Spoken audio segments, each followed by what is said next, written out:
Bonjour à vous. Comment vous portez-vous en ce samedi matin? Je suppose qu'on est samedi, je n'en suis pas sûr. Donc peut-être que si vous regardez la vidéo un lundi, vous allez vous dire: «Mais il est con». Et peut-être que oui, je suis con. Mais aujourd'hui, nous allons faire l'analyse du, trailer ou du special look de Loki qui est sorti de la nuit du lundi au mardi. Et oui, on est samedi! Ce qui signifie que oui, j'ai du retard. Mais je n'en ai rien à foutre. Pourquoi? Parce que j'avais d'autres vidéos à sortir, et là, honnêtement, cette vidéo ne devait même pas sortir. J'avais prévu d'autres choses, et sachant qu'il y a eu le special look, et qu'il était plutôt sympa, même s'il y a pas mal d'images que l'on avait déjà vues, je me suis dit pourquoi ne pas vous faire une petite analyse, même si ça date, enfin ça date, c'était lundi à mardi, là on est samedi, donc ça fait quoi, 4-5 jours, ce n'est pas le sujet. On va faire une petite analyse en espérant qu'elle ne soit pas trop longue, mais je ne vais plus faire d'estimation sur le nombre de minutes que va prendre cette analyse. Pourquoi? Parce que la première analyse que l'on a fait, c'était sur Loki, justement. Elle a duré 26 minutes, je crois. Ensuite, on a fait Shang-Chi. Elle a duré quasiment 30 minutes. Et après, on a fait Eternals. Eternals, il y a eu genre 10 images sur 10 secondes. Ça a duré 15 minutes. Là, je ne pense pas que ça va durer aussi longtemps qu'à l'accoutumée, puisque pas mal de nouvelles images, enfin non, justement, pas mal d'images qu'il y a dans le trailer ne sont pas de nouvelles images, donc on passera plus rapidement sur le sujet. Et regardez ça, la technologie, ça me dépasse. Donc attendez, je vais aller sur l'interface YouTube, je sais pas si vous connaissez. Alors, on va commencer tout de suite avec l'image que l'on avait déjà vue. Donc, mais à culpa, la première fois que j'avais vu cette image lorsque l'on avait regardé les premiers trailers, donc de Loki, je pensais que c'était Kang, en fait, que l'un des trois était Kang. Sauf que non, en fait, ce sont les gardiens du temps. Kang, lui, est de cette espèce-là, mais ce n'est pas Kang. Sachez qu'il va y avoir, pas maintenant, mais en tout cas, je les prépare, donc peut-être pour la semaine prochaine, ou peut-être même dans 2 semaines, des vidéos sur l'histoire de Kang, l'histoire de la TVA, et l'histoire des gardiens du temps. C'est prévu, ce sont des petits projets que j'ai par rapport à YouTube, logiquement, puisque vous êtes sur YouTube, donc je vais me renseigner d'autant plus sur tout ce qui est lié à la Time Variance Authority ou Variant Authority pour vous proposer le meilleur contenu possible par rapport à tout cela. Et bah là, ce sont des images que l'on a déjà vues vraisemblablement. On va passer assez rapidement là-dessus. Après, je crois que c'est une image avec Loki qui a un couteau. C'est pas très intéressant, mais faisons pause. On a fait pause, d'accord? Loki avec un couteau, est-ce que c'est si intéressant que ça? Il a deux couteaux. Ah, alors, malgré tous ses pouvoirs de I'm God of Mischief, là, il peut faire apparaître des couteaux. C'est un pouvoir comme un autre, c'est stylé. Moi, je veux bien faire apparaître, je sais pas, des petites baguettes si j'ai faim à un moment donné. Lui, il fait apparaître des couteaux. C'est plutôt cool. Continuons. Alors, je voulais juste revenir là-dessus parce que c'était... attendez, hop, je vais... Oh là là, mais c'est galère. Là.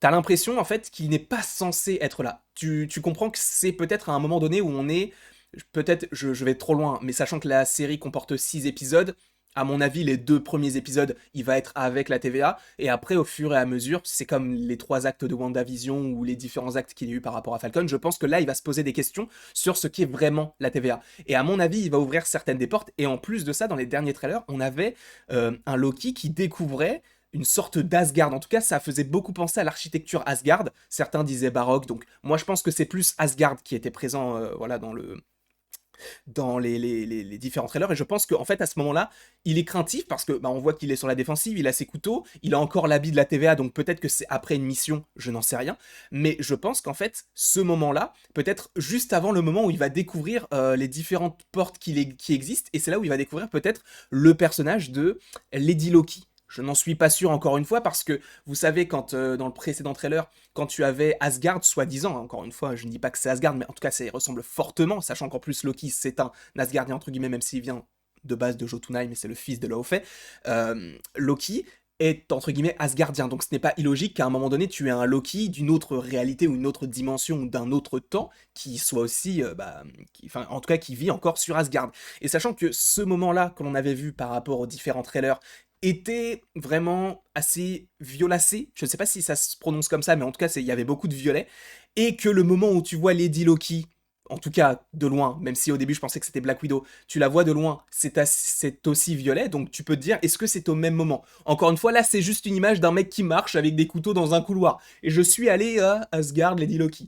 je vais trop loin, mais c'est ça qui est intéressant. Donc ça, je pense que c'est vraiment un moment où il va vraiment se poser la question de savoir comment est-ce qu'il peut sortir d'ici, et qu'est-ce que c'est en fait la TVA. Je pense que ça peut être à ce moment-là. Enfin, encore une fois, je me trompe peut-être, mais c'est pas impossible que ce soit le cas.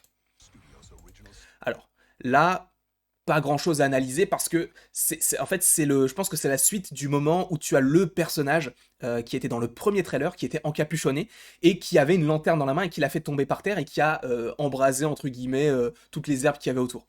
Là, on voit que c'est sûrement des personnages qui font partie pardon, de la Time Variant Authority, donc de la TVA possiblement, ou alors ils font partie de l'équipe des méchants aussi, ça peut être aussi ce cas-là. Au fond, on voit que c'est beaucoup plus orangé, donc peut-être que c'est lié au fait que le personnage encapuchonné ait laissé tomber la lanterne et que ça commence à s'embraser. Encore une fois, qui est ce personnage? Je ne sais pas. Est-ce que c'est un autre Loki? Enfin, on peut se poser pas mal de questions. Est-ce que c'est l'Enchantress? Est-ce que c'est Lady Loki? On n'en sait rien pour l'instant. Mais en tout cas, eux, ils n'ont pas l'air d'être si inquiets que ça. Donc, est-ce qu'ils font partie de cette équipe de la personne qui est encapuchonnée, ou justement, est-ce qu'elle agit toute seule? Et peut-être que ces personnages-là, en fait, sont des personnages qui interagissent avec la TVA et qui sont, entre guillemets, des soldats de la TVA. Je pense que c'est peut-être plus ça et que du coup il recherche la personne qui a laissé tomber la lanterne pour embraser tout cela. Pas grand chose à dire, il met une veste. Voilà, c'est la meilleure analyse de votre vie, je vous le dis. Là, c'est un moment qu'il faut vivre, c'est un moment Nutella, comme disent certains. Donc voilà, ils sortent. À mon avis, ça c'est. Je sais pas si ça se passe juste après le moment où vous savez, il commence à être avec la TVA ou. Enfin, je sais pas. En tout cas, ce personnage de Owen Wilson qui s'appelle. Je ne sais plus, mais je sais que son prénom et son nom sont la même chose. Enfin, c'est deux mots collés, c'est la même chose. Mais ce personnage-là, je sais pas vraiment où est-ce qu'il se situe. Je ne sais pas si ça va être un antagoniste ou justement s'il va aider Loki, puisque Loki semble les aider à réparer en fait tous les problèmes qu'il y a eu dans les différentes temporalités par rapport à d'autres Loki. Donc à voir si lui, il aura ce rôle, entre guillemets, de nouveau mentor, ou de celui qui va vraiment l'aiguiller ou le canaliser. Je ne pense pas, parce que Loki, vous le connaissez, c'est le dieu de la malice, donc forcément, personne n'arrive à le canaliser, même pas Odin, même pas Thor, donc lui, ça m'étonnerait beaucoup.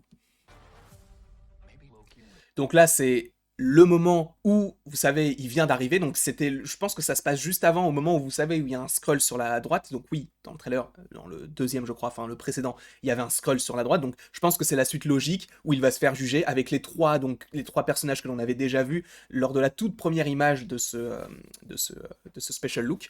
Donc avec les gardiens du temps. Encore une fois, je vais me renseigner d'autant plus sur ces trois petits personnages-là, à voir s'il n'y en a pas plus dans les comics. Je ne sais pas, mais en tout cas là, on sent qu'il va être jugé. Donc, c'est peut-être au moment où ils vont se dire, bon, on va l'employer pour qu'il nous aide, mais on va quand même le garder, entre guillemets, scellé, enfin, en tout cas enfermé, parce que c'est un méchant en soi. Enfin, à l'époque, puisque je vous le rappelle que Loki prend place juste après Avengers 1, dans une autre temporalité qui a été ouverte via Endgame. Voilà. Pour plus de précision, c'était ça. Donc là, ça continue en fait sur son jugement. On voit qu'il a son collier, qu'il a, il me semble, sur l'affiche du trailer. Est-ce que c'est intéressant? Je ne sais pas. Mais je pense que c'est un collier qui va justement lui permettre de soit sortir de la TVA, soit y rester. Et je pense que là, c'est le moment où il vient d'arriver. Et au final, il va se faire engager. Donc le collier va disparaître, tout simplement.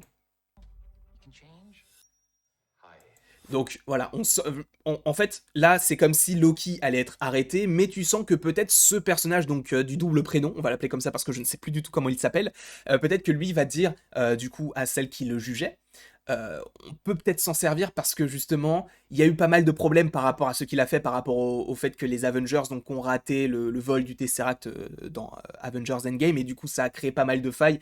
Et justement, on voit ce schéma avec les différentes temporalités qui est entre guillemets le même schéma qu'avait l'ancien lorsqu'elle expliquait le fait de repositionner telle pierre avec Hulk, justement. Donc ça aussi, je voudrais m'arrêter là-dessus. 9 juin. Le 9 juin, d'accord? C'est plus le 11, c'est le 9. Pourquoi? Parce que, alors je ne sais pas si ça va être uniquement sur la série Loki ou si ça va se continuer, mais ça va sortir le mercredi, Loki. Ne vous inquiétez pas, si vous connaissez les 100% Marvel, seront également le mercredi. Enfin, on va pas attendre 2 jours avant de parler d'un épisode. Ça sera le mercredi. On s'adapte en fonction de la sortie des épisodes. Pourquoi est-ce qu'ils ont mis ça le mercredi? Je ne sais pas s'il y a une explication vraiment formelle, mais j'ai une petite théorie. Alors c'est une théorie nulle, hein. Enfin c'est pas même pas une théorie, c'est juste que j'imagine le truc. C'est en fait, si ça commence le 11 juin, donc comme ça a été prévu de base, donc chaque vendredi, Loki, je crois que c'était l'épisode 3 ou 4, aurait dû sortir le jour de la sortie aux États-Unis de Black Widow. Puisque, je vous le rappelle, les films aux États-Unis sortent le vendredi. Comme, normalement, les épisodes Marvel de Disney+. Donc, ça veut dire que la série Loki aurait dû sortir, enfin en tout cas l'épisode 3 ou l'épisode 4 aurait dû sortir en même temps que le film Black Widow.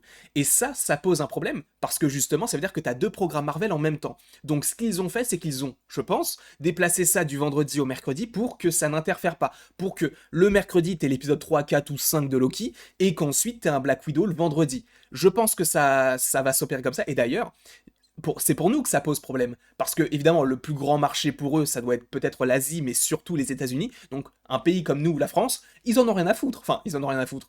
C'est moins important que c'est moins important que les États-Unis ou qu'un autre pays qui est beaucoup plus important en termes de population et donc en termes de clients potentiels. Donc, ça veut dire que nous, on va avoir Black Widow et un épisode de Loki en même temps. Je ne sais pas comment on va faire. En tout cas, sachez que pour les 100% Marvel, ça va s'organiser normalement de la sorte, dans le sens où, normalement, le mercredi, on fait un 100% Marvel par rapport à Loki, et ensuite, on vous laissera, parce que je pense que Mathéo et moi, on regardera l'épisode, puis on ira directement au cinéma pour aller voir Black Widow, puis on reviendra, puis on refera des vidéos. Enfin, ça va être une galère. Ça va vraiment être, ce jour-là, ça va être une galère. Mais je pense on va opérer ça comme ça. Et en plus de ça, le vendredi, ou en tout cas peut-être le samedi ou le dimanche, on n'a pas encore réfléchi vraiment, il y aura un 100% Marvel uniquement par rapport à Black Widow pour vraiment parler du film, tout simplement. Donc, sachez que ça va être assez conséquent. Et je vois qu'on en est qu'à 15 secondes de trailer, et je pense que ça fait longtemps que je parle, donc je vais continuer. Mais du coup, c'était peut-être une petite précision par rapport à ça. Les épisodes de Loki sortiront le mercredi et pas le vendredi. Ça m'intéresse beaucoup. J'ai été trop rapide. Ça m'intéresse beaucoup. Parce que c'est visiblement la planète TVA. Alors, comment ça s'organise? Je ne sais pas, mais en tout cas, on a vraiment l'idée que la TVA est partout.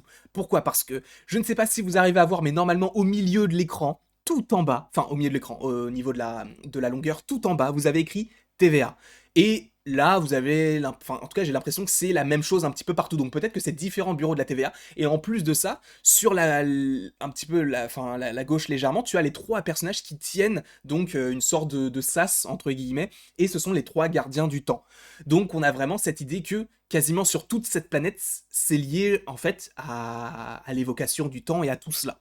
Je ne sais pas, je vais pas rentrer trop dans les détails parce que je n'ai pas toutes les infos par rapport à tout ça, mais je pense que c'est une planète hors du temps, dans le sens où, même si tu passes genre 2 ans sur cette planète-là, si t'es arrivé en 2012, tu en ressors en 2012. En tout cas, je pense que ça pourrait être assez intéressant de voir ça, puisqu'on se pose pas mal de questions sur les temporalités différentes par rapport à chacune des séries. Là, justement, il aurait une temporalité propre, parce que, justement, tu arrives un lundi et tu repars un lundi, mais c'est le même jour, tu vois ce que je veux dire? Donc, en tout cas, c'est cool d'avoir un visuel de ce qu'est la planète, parce que les visuels qu'on en avait de l'extérieur, c'était d'autres planètes ou d'autres endroits, enfin, c'était assez étrange. Donc là, au moins, on a vraiment, entre guillemets, l'establishing shot, donc le plan d'ensemble, qui te permet de savoir où est-ce qu'ils sont vraiment, et en fait, ça perte de vue. Donc, t'as vraiment l'impression que c'est plus qu'une planète, ou enfin, c'est plus qu'un petit bureau où justement ils vont se dire ah bah là il y a eu des problèmes de temporalité. Là, c'est vraiment établi sur toute une planète. Je parle trop. Je parle trop. Mais j'ai vu que ça ne vous plaisait, enfin que ça ne vous déplaisait pas, donc tant mieux. Je vais continuer à beaucoup parler du coup. Attendez, hop, on continue. Donc là, enfin, vu que c'est en anglais, j'ai essayé de traduire. En gros, elle dit qu'il est insubordonné. Et donc en gros, on peut pas vraiment le canaliser entre guillemets. Ça, Roxcart, c'était quelque chose que l'on avait déjà vu. Donc juste avant, attendez, je vais remettre juste ici. À mon avis, oh crotte, hop, oh là là, c'était. Alors, c'est les aléas du direct. Les aléas du direct. Enfin, c'est même pas en direct en fait, je fais ça d'une traite, mais du coup, c'était pas ça que je voulais voir. Moi, c'était le moment. Voilà. Je pense que ce moment-là, en fait, ça, soit c'est juste avant, soit c'est juste après le moment où il avait les petits couteaux au début du trailer. Je pense que ça peut être ça, je n'en suis pas sûr du tout. Ah, je sais pas pourquoi j'ai fait ça, on continue. Donc la Roxcart, c'était quelque chose qu'on avait déjà vu. Là, c'est cool aussi parce qu'il est tout mouillé, et là, il est tout sec. Voilà, c'est pratique, ça t'évite d'acheter un sèche-cheveux ou une serviette. Ça va beaucoup plus, enfin c'est beaucoup plus rapide. Là, c'est hyper intéressant. Pourquoi? Parce que on est visiblement en Italie, donc je crois que c'est le Vésuve. Donc on avait déjà parlé, et vous m'en aviez déjà parlé également durant différents lives, différentes vidéos, et également durant la vidéo d'analyse. Et t'as vraiment l'impression que là, c'est vraiment pas notre époque. Donc ça va vraiment être cool de voir jusqu'où ils vont aller dans le passé. Ça va être super cool. Donc là, tu sens que c'est comme s'il voulait créer le chaos autour pour, en fait, possiblement tester, en fait, les différents persos. Ou alors peut-être, non, j'allais dire peut-être que c'était un autre Loki, mais en fait non, on a vu que c'était, il avait le même manteau de la TVA, Variant, etc. Donc ça suit, en fait, c'est le Loki que l'on va suivre. Même s'il y aura normalement, a priori, différents Loki au fur et à mesure de la série. Et on voit en fait que ce personnage-là, donc je sais plus comment il s'appelle, on va l'appeler de double prénom, il a, il a, il est vraiment en fait entre guillemets en train d'essayer de canaliser Loki et de le guider en fait pour qu'il puisse les aider, mais il en a carrément marre quoi, ce qui est compréhensible. Là, c'est très intéressant. Parce que du coup, ça va répondre à la question qu'on avait tout à l'heure. Déjà, donc, on voit que c'est une sorte de porte, une sorte de portail. C'est le personnage qui est encapuchonné et il a un soldat dans les mains. Et à mon avis, ce soldat fait donc partie de la TVA. Pourquoi? Parce que le logo qu'il a ici, là, donc le petit logo rond, ça a l'air d'être le même logo qu'a Loki sur sa veste ici. À un moment donné, en fait, tu vois un rond orange et derrière, il y a marqué Variant, etc. Enfin, t'as l'impression que c'est le même logo. Donc peut-être que les soldats que l'on avait vus tout à l'heure, ce sont bien des soldats de la TVA. Et donc que ce personnage-là est possiblement là pour libérer Loki ou faire quelque chose qui n'est pas forcément enfin, dans le sens du bien-être collectif, quoi. Et peut-être même que ce personnage-là, c'est peut-être Kang. Je ne sais pas. Peut-être. Continuons. Donc vous avez besoin du maître, enfin du dieu de la malice. Donc c'est ce que ça veut dire. Et il est arrogant. Mais on le savait déjà, de toute façon, c'est pas une nouveauté. Et c'est pour ça qu'on aime Loki. C'est pour ça. Et ce qui est intéressant, c'est que Tom Hiddleston, en tout cas de ce qu'on voit par rapport aux interviews, etc., c'est totalement l'opposé de Loki. Parce que Loki est arrogant, etc., mais Tom Hiddleston, il est tout doux. Genre, il est vraiment très discret et tout, et c'est assez marrant, du coup, de voir à quel point la personne va au-delà de sa personne à lui. Je vais trop loin dans cette phrase. J'aurais dû m'arrêter plus tôt. Alors ça, en fait, même en l'ayant regardé plusieurs fois, je comprends pas. Je comprends pas ce que c'est en fait. Je sais pas si c'est une planète qui va contre une planète. Qu'est-ce que ça signifie? Est-ce que c'est sur la planète TVA? Possiblement oui. Pourquoi? Parce que t'as du feu. Peut-être que c'est l'endroit où le personnage a laissé tomber sa lanterne et qui commence à enflammer les trucs. J'en sais rien du tout. Mais en fait, c'est pour ça que cette série m'intrigue. C'est pour ce genre de plan. Parce que tu te dis, mais comment c'est possible? Comment c'est possible? À quel moment? Je ne sais pas. Donc là, pareil, c'est en violet, mais bon, ça, t'as vraiment... Oh, encore? T'as vraiment l'impression que c'est que c'est fait exprès pour... Enfin, que c'est, entre guillemets, la colorimétrie de la série, donc c'est plutôt joli, je trouve, du vert, du doré et du violet. Je trouve que ça fonctionne très bien, je sais pas ce que vous en pensez, moi j'aime bien. Alors, ça, c'est pareil, ce genre de plan, qu'est-ce que cela signifie? Je pense que c'est la suite d'un plan que l'on va voir après. Pourquoi? Parce que ce long trait, pour moi, c'est tout simplement le rayon du Bifrost. Parce que, enfin, le pont d'Einstein-Rosen, là, enfin, le pont arc-en-ciel, entre guillemets. Ce qui te permet de passer d'un endroit à un autre, et ça, de toute façon, on le verra après. Donc peut-être que c'est juste un astéroïde comme ça, et que tu vois, en fait, le trajet de Loki juste après, donc un moment que l'on va voir juste après, normalement. Alors, ça, pareil, je sais pas vraiment où est-ce que ça se passe, on a encore du violet, etc. Je pense de toute façon que là, c'est un moment qui va se passer à la fin de la série. Pourquoi? Parce déjà, il a retroussé ses manches. Donc ça veut dire il va en découdre. Mais en plus, il a plus sa veste Time Variant Authority, mais t'as l'impression qu'il a toujours la même chemise. Donc peut-être que c'est vraiment après et que bah, c'est après s'être échappé de la TVA, il va essayer de découvrir ce qu'il y a autour dans la planète et il va tomber donc peut-être sur les différents persos, les différents Loki possiblement. Ça, c'est le moment qui va m'intéresser, même si on en avait déjà parlé. Ah voilà, vous voyez le logo qu'il a ici là sur la veste, ça a l'air d'être le même logo qu'il y avait sur le bras du soldat. Donc peut-être que c'est bien des soldats de la TVA.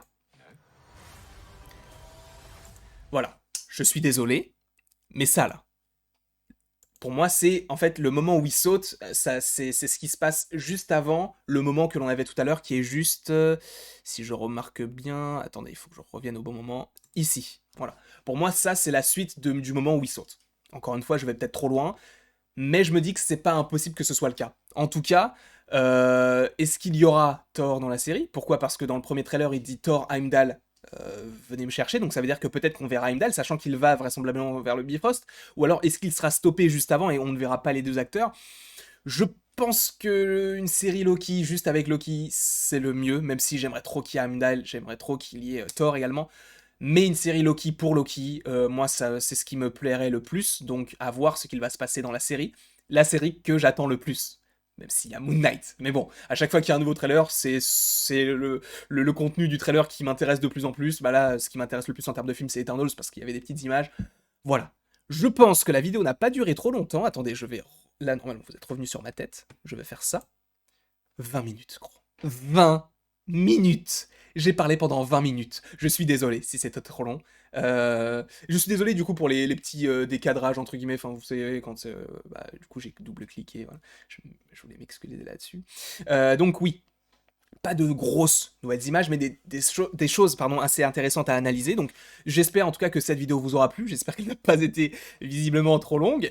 N'hésitez pas à l'aimer, à la partager, à la commenter et à vous abonner. Cela me ferait extrêmement plaisir. Et après toute cette longue vidéo, il ne me reste plus qu'à vous dire à la prochaine pour la prochaine.